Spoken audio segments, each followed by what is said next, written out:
গল্প আগুন ও বরফ। জেসমিন আর মাসুদের এই গল্পটা অনেকটা আগুনের পাশে রাখা বরফের মতো।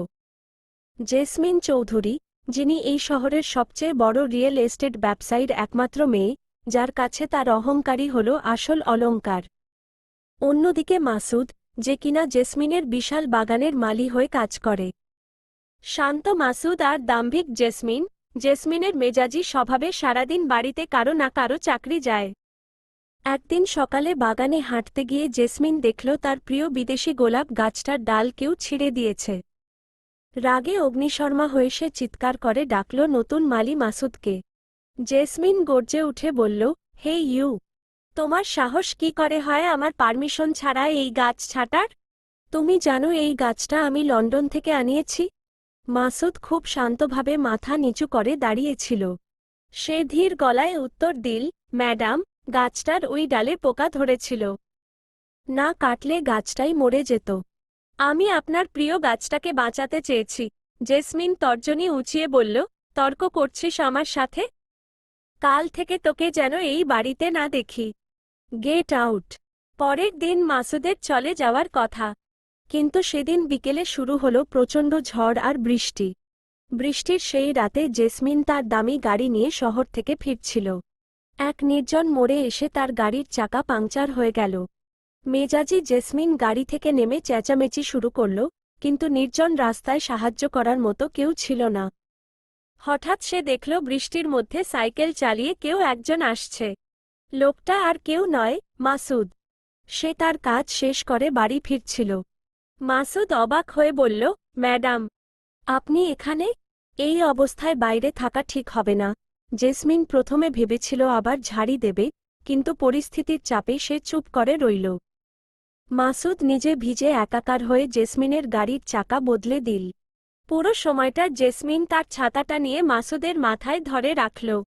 এই প্রথম জেসমিন কাউকে ওপর থেকে নয়, বরং পাশে দাঁড়িয়ে দেখল।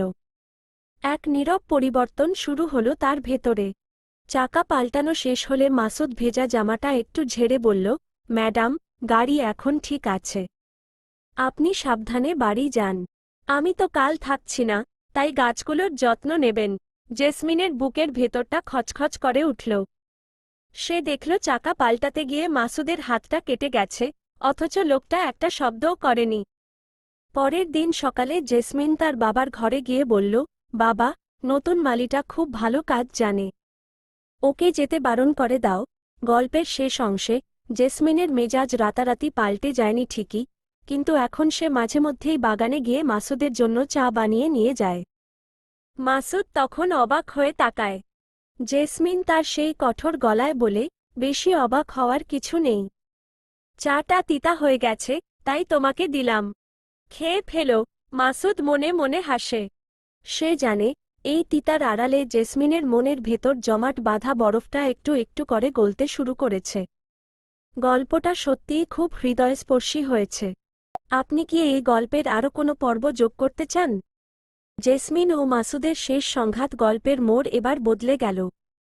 জেসমিনের জেদ যখন প্রেমে রূপ নিল, তখন সেটা আর স্বাভাবিক থাকল না, হয়ে উঠল এক ভয়ঙ্কর নেশা। জেসমিন চৌধুরীর একতরফা প্রস্তাব, তিনি জীবনে যা চেয়েছেন তাই পেয়েছেন। তাই মাসুদের মতো সাধারণ একজন মালি যখন তার দামি উপহার আর প্রেমের প্রস্তাব ফিরিয়ে দিল, তখন জেসমিনের অহংকারে প্রচণ্ড আঘাত লাগল। একদিন বিকেলে জেসমিন মাসুদকে তার খাস কামরায় ডেকে পাঠাল। টেবিলের ওপর রাখা ছিল লেটেস্ট মডেলের একটা আইফোন আর এক বান্ডিল টাকা। জেসমিন বলল, মাসুদ, এই গরিব জীবন তুমি ছেড়ে দাও। আমি তোমাকে শহরের সেরা ফ্ল্যাটে রাখব, দামি গাড়ি দেব। তুমি শুধু আমার হয়ে থাকবে। রাজি তো? মাসুদ শান্ত কিন্তু ধীর গলায় বলল, ম্যাডাম, টাকা দিয়ে বাগান কেনা যায় কিন্তু মানুষের মন কেনা যায় না। আমি গরিব হতে পারি, কিন্তু আমি বিক্রি হওয়ার মতো লোক নই। আপনার এই প্রস্তাব আমার কাছে অপমানের মতো। মাসুদের এই প্রত্যাখ্যান জেসমিন মেনে নিতে পারল না। জেসমিনের মাথায় রক্ত চড়ে গেল। যার ইশারায় পুরো শহর কাঁপে, তাকে কিনা একজন সামান্য মালি না করে দিল। পরের দিন সকালে জেসমিন তার দেহরক্ষীদের দিয়ে মাসুদকে বাগানের এক নির্জন কোণে ধরে আনল। বৃষ্টির শব্দে চারপাশ তখন থমথমে। জেসমিন হাতে একটা চাবুক নিয়ে মাসুদের সামনে গিয়ে দাঁড়ালো। জেসমিন গর্জে উঠে বলল, আমার অবাধ্য হওয়ার ফল কি হয় জানো মাসুদ? আমি তোমাকে ভালোবেসেছি আর তুমি আমাকে তুচ্ছ করলে। এখন দেখো জেসমিন চৌধুরী কি করতে পারে। জেসমিনের ইশারায় দেহরক্ষীরা মাসুদকে মারধর শুরু করল। মারের চোটে মাসুদের শরীর রক্তাক্ত হয়ে গেল, কিন্তু মাসুদের মুখ থেকে একটা শব্দও বের হল না। জেসমিন মাসুদের রক্তমাখা মুখ দেখে হাসল। মাসুদ তখন অস্ফুট স্বরে বলল, ম্যাডাম, আপনি আমাকে মেরে ফেলতে পারেন, কিন্তু জোর করে ভালোবাসতে বাধ্য করতে পারবেন না। ভালোবাসা হৃদয়ে থাকে, চাবুকের আঘাতে নয়। মাসুদের এই অটল ধৈর্য দেখে জেসমিন আরও হিতাহিত জ্ঞান হারিয়ে ফেলল। সে নিজে মাসুদকে আঘাত করতে করতে হাঁপিয়ে উঠল। কিন্তু একসময় সে দেখল মাসুদের চোখে ভয়ের বদলে এক ধরনের করুণা ফুটে উঠছে, যেন সে জেসমিনকে নিয়ে মনে মনে হাসছে। জেসমিন হঠাৎ থেমে গেল। তার হাত থেকে চাবুকটা খসে পড়ল। সে বুঝতে পারল, সে মাসুদকে শারীরিকভাবে অত্যাচার করতে পারলেও মানসিকভাবে এক তিলও দমাতে পারেনি। জেসমিন চিৎকার করে উঠল, নিয়ে যাও একে। আমার চোখের সামনে থেকে নিয়ে যাও। কাল যেন এই ছোট লোকটাকে এই শহরে আর না দেখি। সেই রাতে মাসুদ তার ব্যাগ গুছিয়ে এই শহর ছেড়ে চলে গেল। তার শরীরে ক্ষতের দাগ রয়ে গেল ঠিকই, কিন্তু জেসমিনের মনে রয়ে গেল এক গভীর ক্ষত। জেসমিন তার বিশাল প্রাসাদে বসে একা অনুভব করল যে, দুনিয়ার সব টাকা দিয়েও সে একজন সাধারণ মানুষের মেরুদণ্ড ও মন কিনতে পারেনি। পরাজয়টা মাসুদের হয়নি, পরাজয় হল অহংকারী জেসমিনের।